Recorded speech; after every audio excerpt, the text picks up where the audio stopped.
Hello friends, welcome to Let's Learn and Teach. We will discuss English teaching methods for second grade and third grade exam.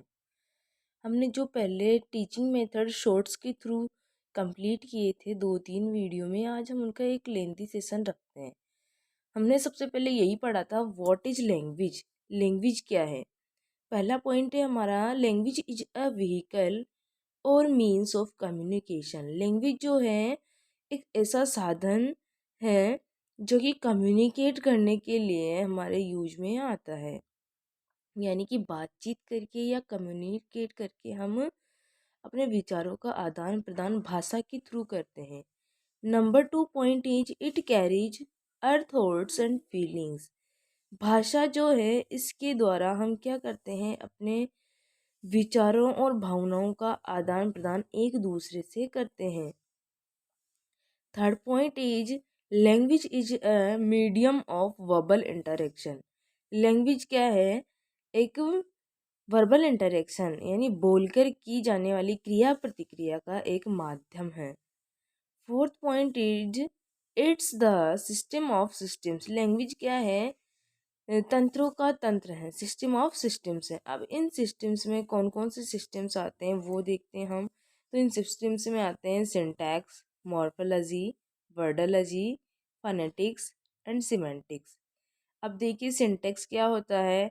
तो syntax is construction और formation of meaningful sentence, यानी अर्थपूर्ण वाक्यों का construct करना या उनको निर्माण करना सिंटेक्स के अंदर आता है। फॉर एग्जांपल, हम अफर्मेटिव सेंटेंस बनाए, नेगेटिव, इंटरोगेटिव, एक्सक्लेमेटरी एट्सेट्रा। तो सेंटेंस का मीनिंगफुल निर्माण करना, उनको फॉर्म करना, कंस्ट्रक्ट करना ही सिंटेक्स के अंतर्गत आता है। नेक्स्ट है morphology. What is morphology? Identification of words और पार्ट्स ऑफ स्पीच, यानी कि शब्दों या पार्ट्स ऑफ स्पीच की पहचान करना, यानी कि किसी सेंटेंस में किसी भी वर्ड का क्या काम है, उसका क्या फॉर्म है, वो किस तरीके से उस वाक्य में यूज किया जा रहा है, उसकी पहचान करना कि वो वर्ब है, एडवर्ब है, नाउन है, प्रोनाउन है, कंजंक्शन है, इंटरजेक्शन है, डिटर्मिनर है, क्या है, इनमें से किसी भी चीज़ की पहचान करना आता है मॉर्फोलॉजी में। नेक्स्ट है wordology. Wordology means formation of new words using affixes. Affixes में आ जाते हैं दोनों सिफिक्स और प्रीफिक्स, यानी उपसर्ग और प्रत्यय द्वारा नए शब्दों का निर्माण करना। जैसे ऑनेस्ट से हम बना देंगे डिसऑनेस्ट, जैसे इस तरीके से शब्दों का निर्माण करना आता है वर्डोलॉजी में, अफिक्स और सफिक्स का यूज करके। नेक्स्ट है फनेटिक्स। Deals with sound. जो फनेटिक्स है ये साउंड के साथ डील करता है। अब देखिए फनेटिक्स में हम पूरा एक अलग ही चैप्टर पढ़ते हैं, तो वो इसमें आ जाता है फनेटिक्स में। नेक्स्ट है सिमेंटिक्स। सिमेंटिक्स का मतलब है appropriate meaning of word, sentence और होल लैंग्वेज, यानी कि शब्दों का, वाक्यों का, ये संपूर्ण लैंग्वेज का एक उपयुक्त रूप से प्रयोग करना, वही क्या है, सिमेंटिक्स, यानी उनका मीनिंग निकालना। देखिए अप्रोप्रिएट मीनिंग ऑफ वर्ड, यानी किसी भी वर्ड, सेंटेंस या होल लैंग्वेज का उपयुक्त मीनिंग या अर्थ ही क्या है, semantics. Semantics is called soul of language. Semantics जो है उसको क्या कहा गया है, तो सोल ऑफ लैंग्वेज, भाषा की आत्मा कहा गया है। देखिए हम अर्थपूर्ण शब्दों का और अर्थपूर्ण वाक्यों का यूज ही नहीं कर पाएंगे, तो फिर हम किस तरीके से भाषा को यूज करेंगे, किस तरीके से भाषा को बोलेंगे। इसलिए ही सिमेंटिक्स का हमने सोल ऑफ लैंग्वेज कहा है। तो नेक्स्ट है language skills. What are language skills? तो लैंग्वेज स्किल्स में चार चीज़ें आती हैं, L, S, R and W. L means listening यानी सुनना, एस मीन्स स्पीकिंग यानी बोलना, आर मीन्स रीडिंग यानी पढ़ना, डब्ल्यू मीन्स राइटिंग मतलब लिखना, यानी सुनना, बोलना, पढ़ना, लिखना। ये एक सीक्वेंस है किसका, लैंग्वेज स्किल्स का। तो इसको सीक्वेंस में ही याद रखना होता है। एग्जाम में इसी तरीके से क्वेश्चन पूछा जाता है, what is the general order of language skill, तो हमें आंसर करना है L, S, R and W. Language skills को फिर हमने 2 पार्ट्स में डिवाइड किया है, प्रोडक्टिव या क्रिएटिव या एक्टिव एक्टिविटीज, और दूसरा है रिप्रोडक्टिव, रिसेप्टिव या पैसिव एक्टिविटीज। अब देखिए प्रोडक्टिव एक्टिविटीज इनको क्यों कहा गया है। देखो पहले तो ये देख लेते हैं कि प्रोडक्टिव या क्रिएटिव में आते कौन कौन है। तो S&W, ये देखिए S&W यानी स्पीकिंग और राइटिंग कौन सी स्किल्स में आते हैं, तो प्रोडक्टिव में या क्रिएटिव में या एक्टिव एक्टिविटीज में आते हैं। बोलना और लिखना। देखिए हम बोलते हैं तो किसी न किसी चीज़ को प्रोड्यूस करते हैं। किसको प्रोड्यूस करते हैं हम, या तो ध्वनि को, भाषा को प्रोड्यूस करते हैं। लिखते हैं तो लिखकर भी हम अपने भावों को प्रोड्यूस करते हैं, लिखते हैं, अभिव्यक्त करते हैं। तो स्पीकिंग और राइटिंग को इसीलिए प्रोडक्टिव स्किल बोला गया है, क्योंकि इनको यूज करने से कुछ ना कुछ चीज़ प्रोड्यूस होती है। नेक्स्ट है रिप्रोडक्टिव, रिसेप्टिव या पैसिव एक्टिविटीज। इसमें आते हैं लिसनिंग और राइटिंग, लिसनिंग और रीडिंग। लिसनिंग मीन्स सुनना और पढ़ना। अब देखिए हम जो सुनते हैं किसी भी चीज़ को, तो किसी दूसरी चीज़ के थ्रू सुनते हैं। पढ़ते हैं तो हम बोलकर पढ़ते हैं या बुक्स के थ्रू हम उसको पढ़ते हैं। कहीं ना कहीं कोई चीज़ लिखी हुई होती है तो उसको हम पढ़ते हैं, इसलिए इसको कहते हैं हम रिप्रोडक्टिव या रिसेप्टिव स्किल या पैसिव एक्टिविटीज। नेक्स्ट है पोजीशन ऑफ इंग्लिश लैंग्वेज।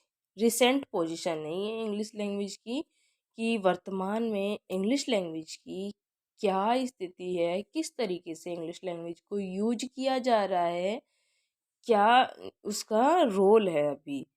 तो देखिए इसका फर्स्ट पॉइंट है एन इंटरनेशनल लैंग्वेज। इंग्लिश को जो है एक अंतर्राष्ट्रीय भाषा कहा गया है, बिकॉज जो इंग्लिश लैंग्वेज है ये डिफरेंट डिफरेंट कॉन्टिनेंट्स के डिफरेंट डिफरेंट कंट्रीज में यूज की जाती है, इसलिए हमने इंग्लिश लैंग्वेज को क्या कहा है, an international language. Second point is a foreign language. अब देखिए हमारे इंडिया में हम इंग्लिश को नॉर्मली नहीं बोलते हैं, या ऐसे देश या ऐसी जगह जहाँ पर नॉर्मली इंग्लिश लैंग्वेज नहीं बोली जाती है, तो उन लोगों के लिए इंग्लिश को फॉरेन लैंग्वेज कहा गया है, कि इंग्लिश क्या है, अ फॉरेन लैंग्वेज है। Next point is a target language. अब देखिए इंग्लिश लैंग्वेज को एक टारगेट के रूप में भी सिखाया जाता है, इस वजह से इसको टारगेट लैंग्वेज कहा गया है। फॉर एग्जांपल हम कहीं पर भी स्पीकिंग कोर्स सीखने जाते हैं या कई सारी स्पोकन क्लासेज होती है, तो अगर हम वहाँ सीखने जाते हैं तो उस जगह पर ये इंग्लिश लैंग्वेज हमारे लिए क्या बन जाती है, टारगेट लैंग्वेज बन जाती है। Next point is the associate official language. English language जो है इसको एसोसिएट ऑफिशियल लैंग्वेज कहा गया है। देखिए इसको कॉन्स्टिट्यूशनली ही हमने as associate official language adopt किया है। नेक्स्ट पॉइंट है बिकॉज ये ऑफिसेज में यूज की जाती हैं, हमारे सारे ऑफिशियल वर्क जो हैं वो इंग्लिश लैंग्वेज में ही मोस्टली हुआ करते हैं। Next point is the library language. English language को लाइब्रेरी लैंग्वेज कहा गया है। एक साइंस के फैक्टर में देखिए जो हमारे साइंस के कोर्सेज होते हैं वो सारे इंग्लिश लैंग्वेज में होते हैं, तो उसके लिए डिक्शनरी वगैरह हमें देखनी पड़ती है, तो इसलिए इसको लाइब्रेरी लैंग्वेज कहा गया है। English is the link language. English को क्या कहा गया है, लिंक लैंग्वेज। क्यों कहा गया है, इसलिए कहा गया है बिकॉज ये दो समुदायों में बातचीत करने में एक दूसरे से लिंक करती है या कनेक्ट करती है, तो इस वजह से इसको हमने लिंक लैंग्वेज कहा है। Next point is language for providing job opportunity. तो इंग्लिश लैंग्वेज जो है ऐसी लैंग्वेज है जो कि हमें जॉब अपॉर्चुनिटी प्रोवाइड करती है या प्रदान करती है। Next point is English is a window to the modern world. English को क्या कहा गया है, मॉडर्न वर्ल्ड यानी आधुनिक संसार का विंडो या खिड़की कहा गया है। किसने कहा है, ये पंडित जवाहरलाल नेहरू के ये शब्द हैं कि English is a window to the modern world. Pandit Jawaharlal Nehru ने इंग्लिश लैंग्वेज को सपोर्ट करते हुए इंग्लिश को window to the modern world बताया है। Thanks for watching. आज का सेशन हमारा यही था। देखिए आपको अगर कुछ भी इसमें कमी लगती है या फिर आपको कोई भी मुझे सजेशन देना हो तो आप कमेंट बॉक्स में कमेंट कीजिए। आपके अगर कमेंट्स मुझे मिलते हैं तो उससे मुझे भी और अच्छा करने का मेरे मन में आता है कि इससे भी बेटर मैं करूं। देखिए, कमी जानना बहुत ज़्यादा ज़रूरी होता है। तो यही है कि आप कमेंट बॉक्स में कमेंट ज़रूर करें। वीडियो अगर आपको पसंद आता है तो आप इसे लाइक करें, ज़्यादा से ज़्यादा अपने दोस्तों के साथ शेयर करें। जितना ज़्यादा आप इसे शेयर करेंगे तो उससे मुझे मोटिवेशन मिलेगा। Thanks for watching and thanks for stay with this channel. Stay motivated. Thank you.